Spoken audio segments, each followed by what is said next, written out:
Hey, this is Augie, Augie's Locker Room. When you come to the store, you're going to see things that you've probably never seen before unless you've been to a museum. Great items that go back to the Rockney era to the present. Website, augieslockerroom.com. Visit us here or the website. Tim Prister, Irish Illustrated, and the rest of the media spoke with Marcus Freeman today after they had a third practice of bowl prep. It's still mostly the young guys, and I think the main news is he does not expect any more bowl opt-outs or portal announcements pre-bowl, and that makes sense because you would probably opt out of the bowl if you announced that you're going to the portal pre-bowl. So it should be all systems go, but they are not going to start practicing for South Carolina, at least in the next week, it doesn't seem. Yeah, there's a lot of talk this time of year about meaningless bowls and why do they do it, and Marcus Freeman talked about respecting the opponent and respecting the opportunity. 20 days from now, they'll have an opportunity to beat South Carolina, and I think they obviously have to have that kind of approach. And a lot of the opinions on the outside don't necessarily permeate the inside of your program. And I have no doubt that they'll prepare hard, and you want to end the game, or you want to end the season with a bowl victory. South Carolina is certainly a talented enough opponent to beat Notre Dame, and it just would be a good win for Notre Dame, a good way to conclude his first season. In terms of personnel, it's still just assumed. He didn't confirm or not confirm that Brandon Joseph asked for an evaluation. Justin Adamiola, we know that he did. There'll be a couple others that did along the way, and the evaluations do vary to come in at certain times in December, so we're not sure how that will play out after the bowl. Tobias Merriweather practiced and will be back for the game in good health, and then Tariq Bracy practiced as well today, and the latter is the best news because we assumed that Justin Emmett will be playing the bowl game, but having Tariq Bracy back is crucial facing South Carolina. Absolutely. If Rattler continues to play the way he did in the last two games, and they have a receiver, Juice Wells, who's really, really good, you need Tariq Bracy. That's very, very important.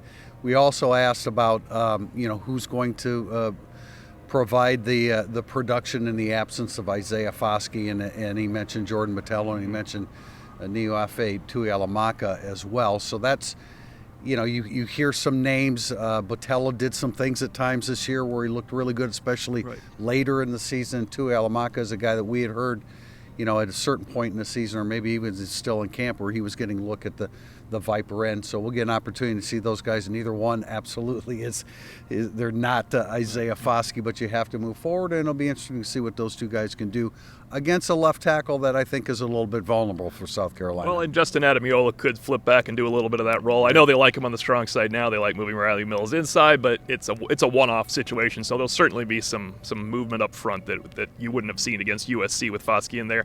Now, young guys that are getting a chance, it's been young guy practices. It's going to be some more young guy practices. He said he wants 10 to 15 bowl practices, which 10 I think is the minimum that people would have. We have heard of 9 or 10 in the past. I don't know if they'll get to 15 or not for December 30th game, but the next few are going to be about the young guys, but it seems it's more about the young guys for practice and for going forward. It's getting rest on some of the starters. You do wonder if someone could maybe flash enough to make an impact in this one-off game on the 30th. Yeah, and the quarterback situation, Tim, I came right out of the chute talking about I buried the lead on that, yeah. Well, that's all right. I right out of the chute, I addressed that with him, really not expecting him to give us a whole lot, and he didn't. I mean, he didn't even say that Tyler Buckner will be the starter, that they'll evaluate it. I would imagine, would you not, that Tyler Buckner will be the starter? Yeah. It sounds like he is healthy and he's cleared and ready to go. I also thought it was interesting that he brought up Drew Pine and said, I had a very honest conversation with him, and he has no regrets. That's the way he's going to conduct his program and deal with his players. It's a very personal relationship with his players, and Drew Pine made the decision that Drew Pine had to make. And Tyler Buckner will not get hit. He was asked if Tyler Buckner was going to get hit in preparation for the bowl game. He said no, not at this point. It actually sounds like he would not be hitting a quarterback this late in the season. When do quarterbacks get hit in practice? They really don't anymore. He said they didn't in August in preparation for Ohio State. I mean, unless you're way down on the depth chart and they use you against the first team, they don't really do that. I didn't expect him. I was glad that the question was asked, but I didn't expect him to say anything different. But it sounds like Tyler Buckner is healthy and ready to go, and I think we will all expect him to be in the starting lineup. We'll be back here tomorrow on campus to interview Tommy Reese, Al Golden, and Brian Mason. And that was it today from IrishIllustrated.com. Notre Dame practice number 3 in preparations for the Gator Bowl on December 30th against South Carolina.